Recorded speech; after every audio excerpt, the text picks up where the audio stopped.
A solitary Leigh Griffiths goal gave Brendan Rodgers a win on the day the Celtic manager celebrated his 100th game in charge of the club. It was the first time Celtic have beaten Hibs on league duty this term, although the Parkhead side made heavy weather of it at times. Griffiths' afternoon took a turn for the worse after finding the net against his boyhood club for the first time when he pulled up shortly after with what looked like another calf injury. The striker's irritation was clear as he punched the ground before hobbling slowly up the tunnel. Griffiths had a rasping free kick saved by Ophir Marciano in the Hibs goal, but as the ball spun in the 8 and fell to the feet of Scott Sinclair, it seemed like an easy tap-in for the winger. Instead, he managed to scoop his effort off the bar and as Celtic skipper Scott Brown closed on the ball was scrambled to safety.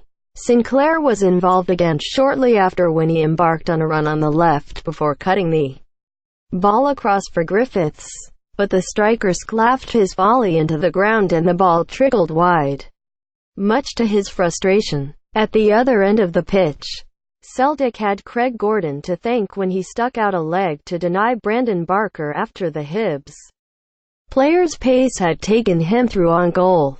Shortly before the half-hour mark, though, Celtic took the lead that their overall play merited.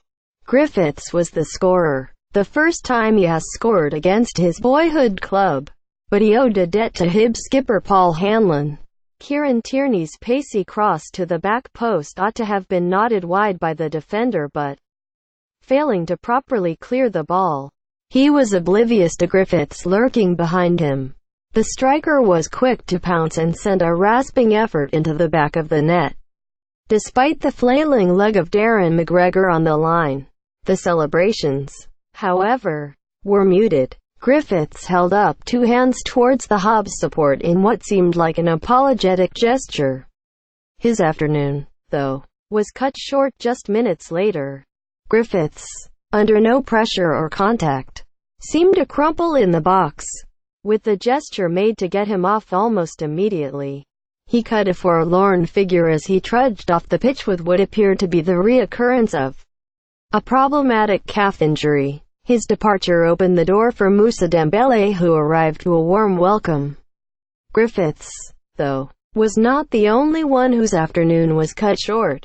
Craig Gordon was involved in a clash with former Celt FA Ambrose just before the break and subsequently did not reappear after the interval. Doris de Vries took his place and was called into action in the final stages when he had a parry raking drive from John McGinn around the post. Prior to that, Sinclair could have put Celtic firmly on top after he was fed by a fine pass from Oliver Ntcham. Impressive throughout, but his effort from close range was straight into Marciano.